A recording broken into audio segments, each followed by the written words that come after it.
Hi, Acoustic Lanka YouTube channel එකට පැමිණි ඔයාලා අදත් iPhone කියලා තම ආදරෙන් පිළිගන්නවා. ඉතින් මම අද දවසේත් ඔයගොල්ලන්ට කියලා දෙන්න යන්නේ ගිටාර් ඉගෙන ගන්න ඔයාලට අලුතින් ඉගෙන ගන්න අයට ඉගෙන ගන්න ලස්සන chords තුනක් ගැන. ඒ තමයි A minor, F major සහ G major කියන chord. මම දැන් ඔයගොල්ලන්ට මුලින් සිංහල වෙන්නව අනන්තයට යන පාට දිගේ කසුන් කලහර සයින්ට් ශාබ මහතුරු ගායනා කරපු ඒ ගීත ඒ මම ගායනා කරපු කොටස යන්නේ ඔය chord තුනයි ඊට අමතරව එක C major කියන chord එක මම ඔයගොල්ලන්ට කලින් lesson එකේදී කියලා දුන්නා. ඒ chords ටික තමයි මම ඒ කියපු කොටසට වාදනය වෙන්නේ. හරි.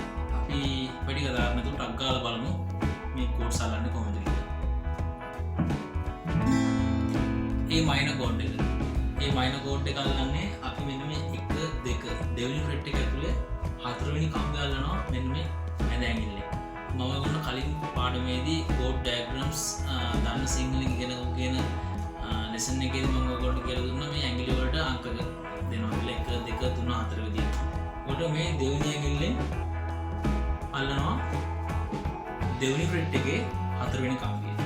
ඊට පස්සේ දෙවෙනි fret එක ඇතුළේම තුන්වෙනි කම්බය අල්ලනවා වෙදැඟිල්ලෙන්. ඒ කියන්නේ අංක 3. ඊළඟට පළවෙනි fret එකේ දෙවෙනි කම්බිය අල්ලනවා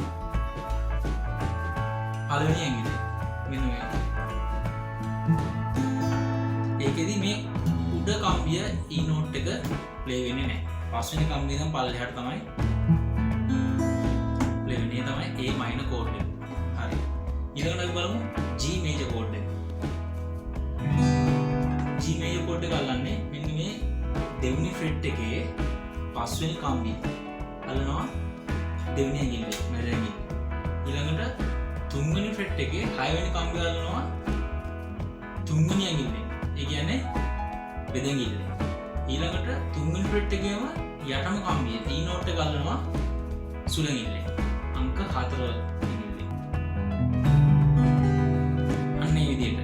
එතකොට ඒ G major chord එක අල්ලද්දී strings හයම play වෙනවා. ඊළඟට අපි බලමු F major chord එක අල්ලන්නේ කොහොමද කියලා. F major chord එක අල්ලන්නේ පළවෙනි fret එක ඇතුලේ 1 2 කියන කම්බි දෙකම අල්ලනවා පළවෙනි ඇඟිල්ලෙන්. ඊළඟට තුන්වෙනි කම්බිය දෙවෙනි fret එක ඇතුලේ අල්ලනවා අංක 2 කියන මැද ඇඟිල්ලෙන්. ඊළඟට තුන්වෙනි fret එක ඇතුලේ පස්වෙනි කම්බිය අල්ලනවා වෙද ඇඟිල්ලෙන්. ඒ කියන්නේ අංක 3 ඇඟිල්ල.